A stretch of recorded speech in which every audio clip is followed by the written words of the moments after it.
Let's see if there are any questions. How do you endure separation from a very dear person?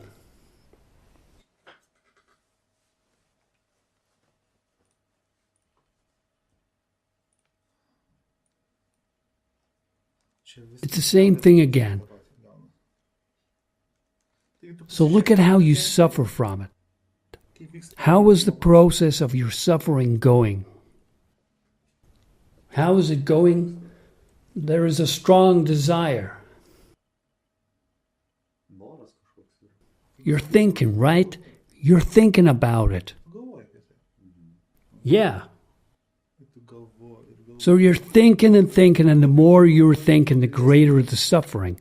The more you visualize it, the more vivid the images are, the greater the excitation.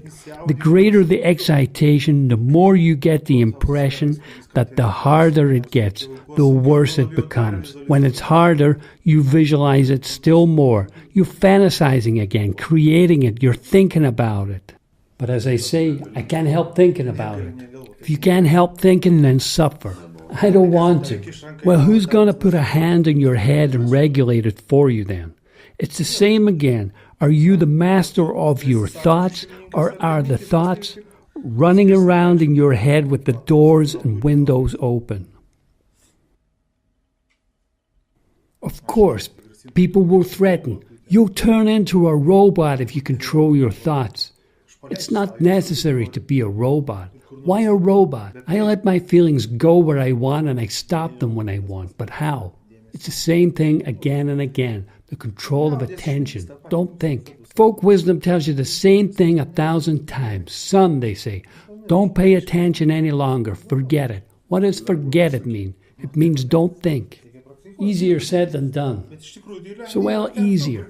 It requires practice, work, but in fact it's not so hard to do. Not hard to do.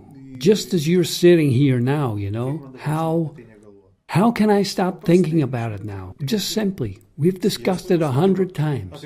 Now just sit down and say, what am I thinking about? Yeah, I'm thinking about that person. I'm thinking about that person. Oh, how hard it is for me. Well, stop. You tell yourself stop. Choose something else to think about. Of course, this subject is hot and it'll knock and pound in your head for a long time, you know. But you say stop. It's knocking and you say stop. You switch on the TV, play a movie, play something which is like a hobby for you, something you enjoy, something powerful that catches your attention. Another thing is, it's real healthy to change the environment. Take a trip. It's the same again. Redirect your attention, shift your attention, go off. In order to create. What is traveling somewhere further away? It's the presence of fresh, powerful objects that draw your attention, see? It's the appearance of objects. That'll make it a lot easier for you to refocus your attention, and it'll be more difficult for that obsessive idea of yours to re-engage your attention. This is a trite thing to say. As long as you aren't thinking about it, you don't suffer. That's how you suffer. It's because you think about it, you see? You let it boil and then you yell that it's a torture to me. There's just one more thing, that this is also a matter of your worldview, you know? Like, you may say to someone, don't think, and their answer will probably be, how can I not think? He was this to me, he was that to me, carrying on such delirium, you know? Okay then, think. And what difference will your thinking make? These people feel obliged to think, especially if someone dies, a kid or a loved one, you know? Then they seem to feel an obligation to demonstrate the torment, concern, that self-torture, that masochism, as if it could make things any better to someone somewhere when in fact they're only getting worse. If you were letting it boil, holding on to that connection, you're tormenting that person as well. Because on a mental level, it's mostly this mental anguish visualized by you, and that person already lives in a different level. And he is the most susceptible there. So this creates a whole series, fountains of suffering for him. So don't think, let go, accept the reality of life. It consists of such losses, such trifles, you might say. Trifles because, in fact, that person does not vanish. Yeah, this is a matter of your worldview, On the other hand, there is an element of selfishness here. How can you lose someone dear? Maybe you've been dumped by a lover, or someone died, But in fact, it's very often a matter of common selfishness. I've been dumped, It offends the ego. Or maybe there is some kind of calculation. And you're thinking, or maybe it's unrequited love, He dumped me, no longer loves me.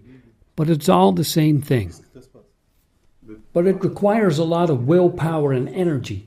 And if you've been already drained by it and are sitting powerless, it does require energy at first, you see, and so do all things. Here you see what the thing is. It's again the universal principle of inertia. The more you get wound up, boiled up, that paranoia, that intrusive idea, that obsession about something, the more energy and willpower it'll take to stop it. And when you're already living in such a way that you're used to controlling it, then, you don't allow anything to have such inertia. You see what the idea is. If I have some thought boiling away in my head, think about it uncontrollably, boiling it, then I'll heat it up, and it will be real hard for me to stop it. But since I have some experience in this, for example, I say to myself, I see something coming up here, some topic heating up. So I say, stop, another subject. There are thousands of subjects, that's it. The principle is clear.